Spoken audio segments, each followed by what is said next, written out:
GOSEP is the state agency that is responsible for preparation, response, and recovery from disasters. Disasters can be anything from a man-made event to what we're all commonly aware of, which is a hurricane. But disasters occur almost on a daily basis, and we'll monitor those. The recovery division itself is responsible for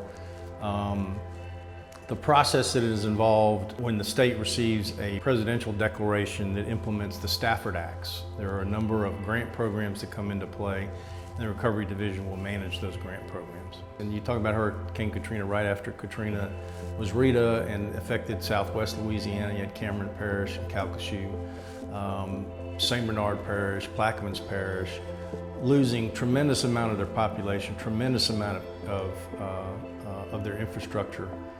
I didn't arrive in Louisiana until 2007, so it was 2 years afterward. And my first tour of St. Bernard Parish reminded me of some of my experiences in the Marine Corps, touring areas that had been battle zones.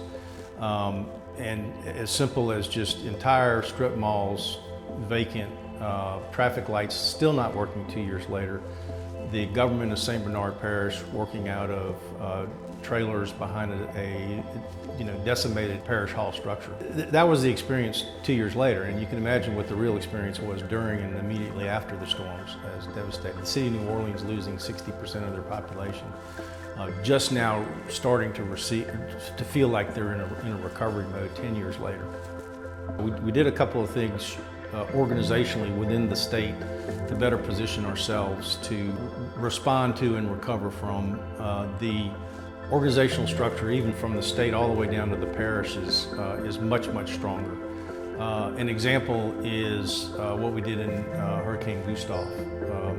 We evacuated over 2 million people from South Louisiana and returned them and are recovering much faster from Gustav than we were able to from Katrina and Rita, because we were much better prepared for the event. We knew what to expect, we had the experiences, and were able to come together as a community of the whole in a much more efficient manner after the disaster to figure out what we had to do to come back. What you have to understand about disaster response and recovery is that it is a community effort. The best way to survive and recover from a disaster is to be prepared for the disaster before it comes here. We publish a lot of material. We have a website, we do Twitter, we do Facebook, we do all of those mass communication things. And we provide outreach both to individuals and community leaders about how to prepare for a disaster. And so that's the biggest thing, because if you're prepared for the disaster, no matter what it does to your house or whatever, you can recover a lot better than if you just assume everything's going to be all right and you don't take appropriate precautions. Things will be better in the sense that I have a lot of confidence in where we are both at the state and local governmental and the individual levels. Isaac was a perfect example, or actually even the most recent Red River flooding. The locals have experience now, and that's